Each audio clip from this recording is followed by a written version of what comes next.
Hello, and welcome to Sid Meier's, I don't know how to pronounce that, Civilization 6. And, well, I'm completely new to the series. So, I feel like tutorial will be the best option here. I have no clue if the tutorial is going to be completely boring or not. I may scrap the recording if it is and try to record an actual game tomorrow. But let's just do this first and see how the recording turns out, see if it's good or not. See if my computer can actually handle playing this and recording it at the same time. I seriously doubt it will.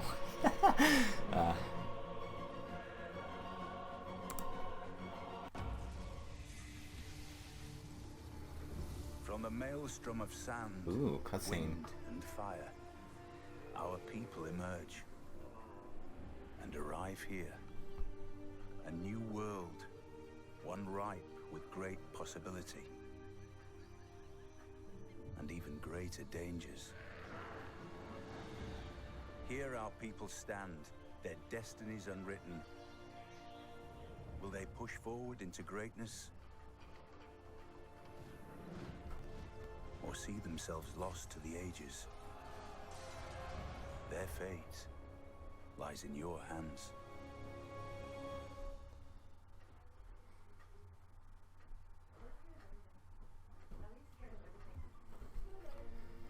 So, it is here that we begin our journey of raising an empire, from humble beginnings to greatness, and write your own version of history.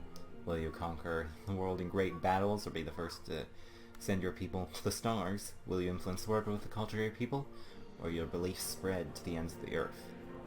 Only time will tell. All great civilizations become a great leader. Choose the civilization that you would like to play for this tutorial below. So, we've got two choices here, Cleopatra and Gilgamesh. And, of course, I'm going to pick the one on the left first, since... well, just why not, I guess. I'm expecting the loading screen to take 5 minutes since it did with... oh, they're talking. To the great beasts of the Stone Age, to man taking his first upright steps, you have come far. Now begins your greatest quest. From this early cradle of civilization on towards the stars. There will be those who underestimate you, but you are cunning and full of tricks, Queen Cleopatra.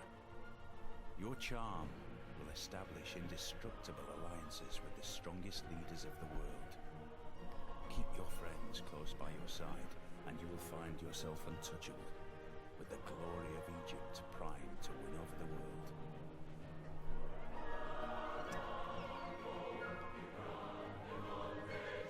Alright, sure.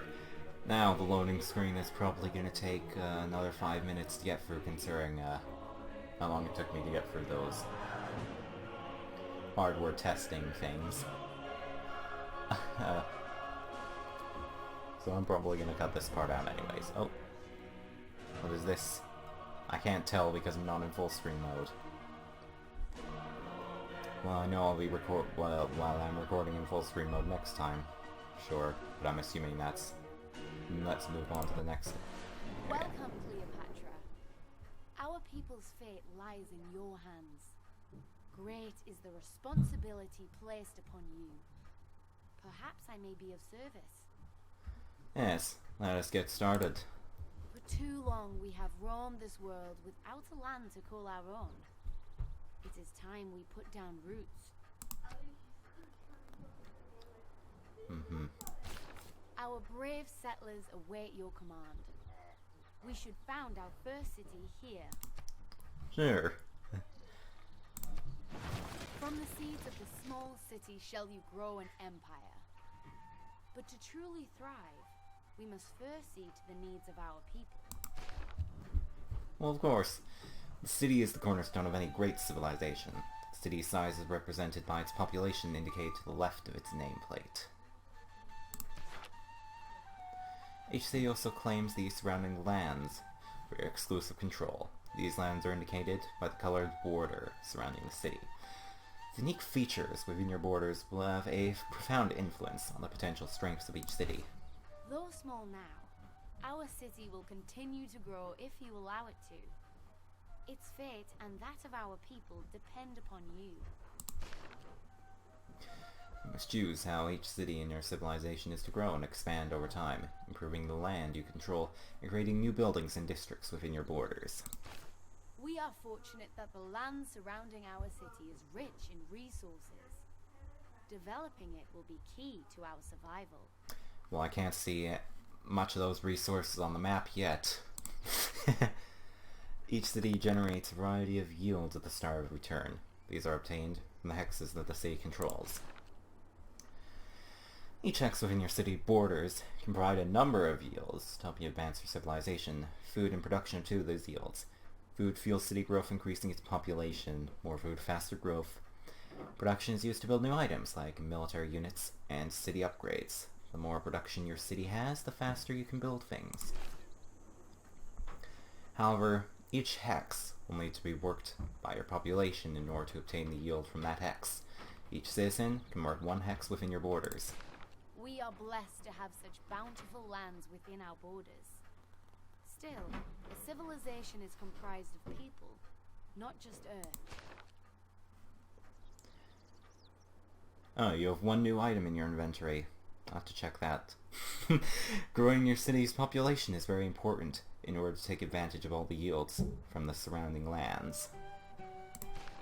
Such lands will surely draw the attention of the barbarian raiders plaguing this area.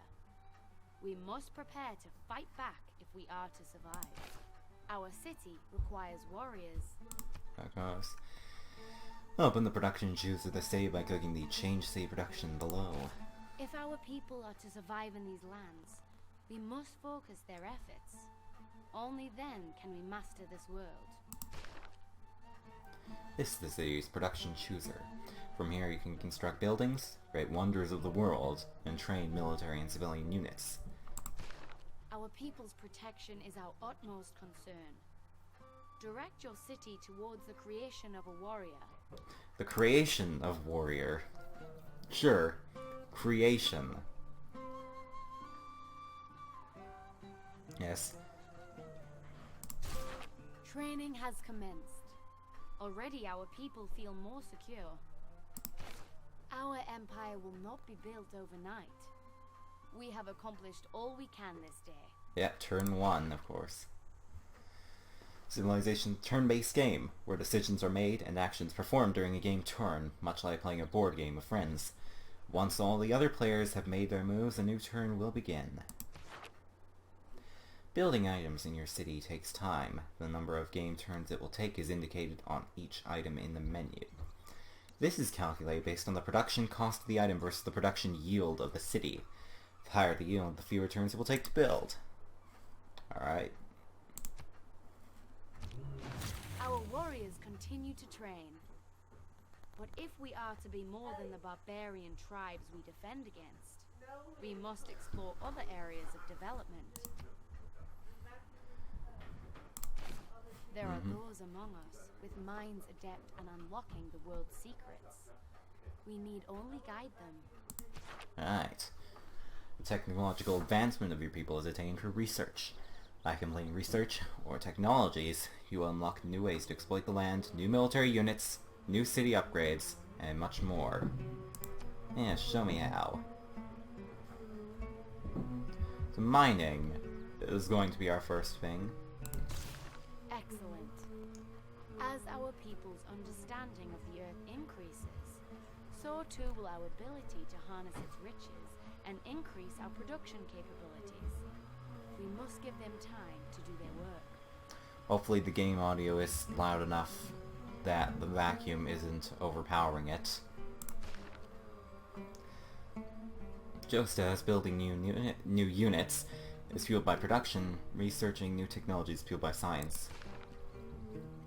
Each city in your empire generates a small amount of science per turn. How quickly your research projects are complete is determined by the total of all the science generated by your cities. The more science you generate, the faster you research new technologies. Barbarian raiders approach our city. There they are. We are surely too prized a target for them to ignore. We cannot allow these savages to pillage and destroy all we have built. Our warriors have completed their training. Let us commit them to battle. Fight! For the purposes of this tutorial, we have rushed the production of this unit. Normally, the production would take several more turns to complete. Warriors are the blade with which we will strike down our enemy. They need only your hand to guide them. Sure. Military units can attack enemy units by moving into their X. Right-click on the barbarian unit to attack it. Try doing that now.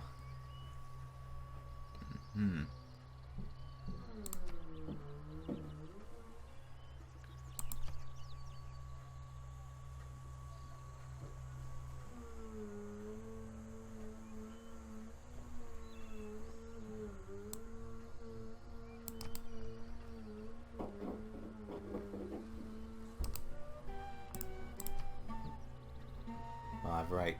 Oh wait. Move 2.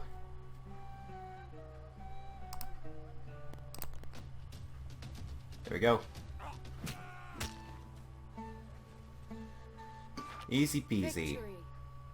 The barbarians have learned we are not a people to be trifled with. Still, We killed the one barbarian, and next and time obviously that news will reach the others, right? Yeah.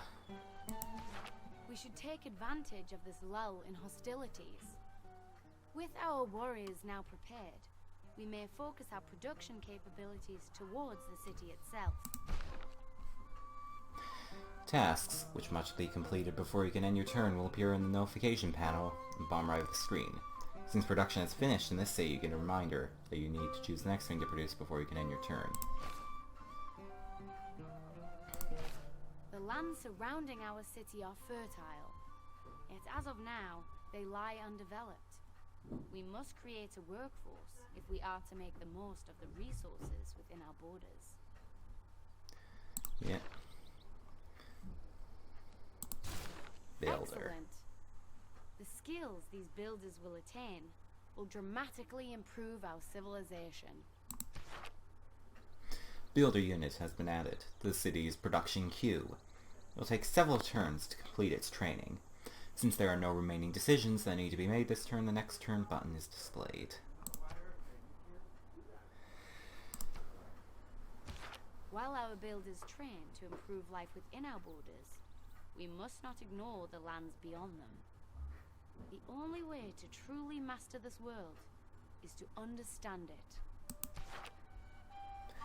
Yes, at the beginning of the game, your city and the lands immediately around it are revealed. The areas beyond, represented by blank parchment, indicate parts of the world you have not yet explored. Beyond combat, our warriors make for ideal explorers in this uncertain and hostile world. You need only give the word, and they shall set forth into the unknown.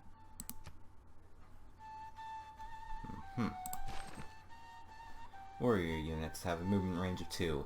The blue-colored indicator showing the lands around the unit displays the furthest the selected unit can move in a single turn. Alone, on foot, the wildlands take a heavy toll on our troops. Perhaps there is a smoother path. Open terrain like plains and grassland only consume 1 movement point, whereas more difficult terrain like woods or hills consume 2 or more movement points. Move the warrior unit to the highlighted location by right-clicking. Alright.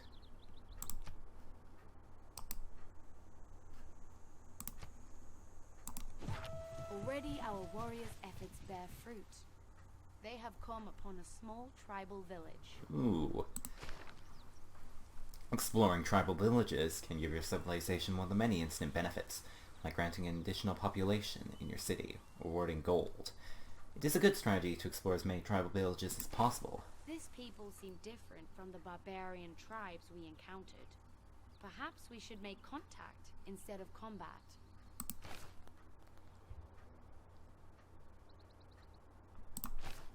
Yeah, and let's move on to next turn. Our warriors stand before the village gates. They await your command to enter. Oh, but what about this barbarian's approach here? Isn't that going to be somewhat important as well? I don't know, if we don't want combat, we probably shouldn't be putting warriors into the tribal village, but sure.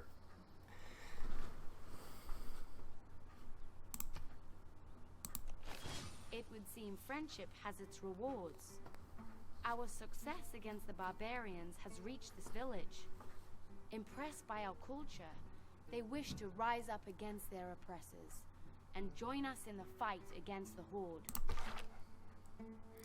All tribal villages will grant a reward when explored by a player. This tribal village has granted you a new scout unit which has appeared in your city. Though not skilled in the ways of combat, this tribe possess a great knowledge of the land. Their ability to move through the terrain quickly makes them ideal scouts. We should put them to good use. Notice that the scout unit has a movement of 3, allowing it to move a greater distance than the other units. Move the scout unit towards an undiscovered part of the map. We should employ these scouts with caution. They are excellent explorers, but poor warriors. It would be wise for them to avoid battle whenever possible.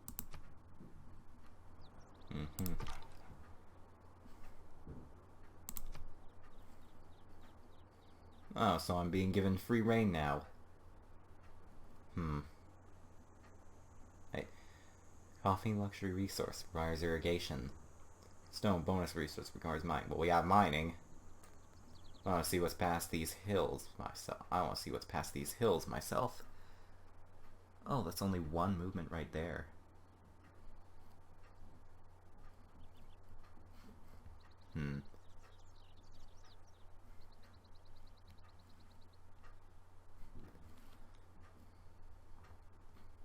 I want to explore this area over here past these hills.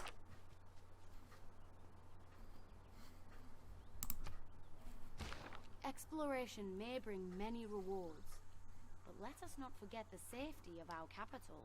Yes, of course. We should direct our warriors home for its protection. Units can be ordered to move longer distances by giving them a multi-turn order. This will eliminate the need to give a separate move order every turn to reach a destination.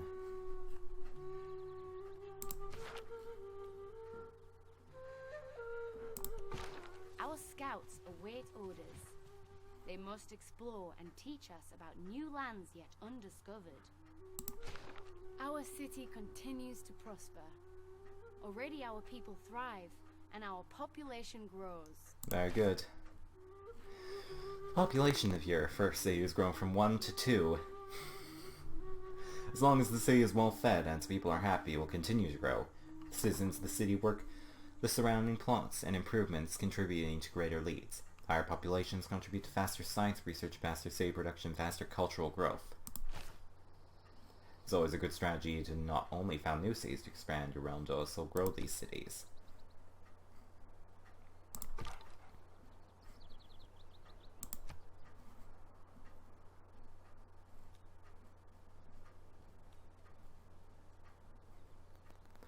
I guess I'll move the scout further then.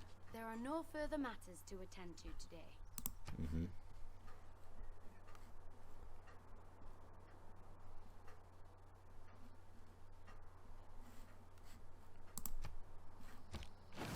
While our forces prepare the defense of our city, our best minds have discovered how to extract precious resources from the earth itself.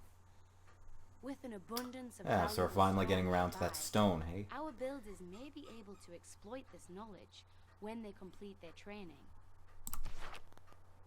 Your civilization will always be researching a technology. Because you just completed mining, you must now choose what to research next before you can progress to the next turn. Our people delight in the pursuit of knowledge. We need only direct their efforts, and they shall uncover yet another mystery of this world.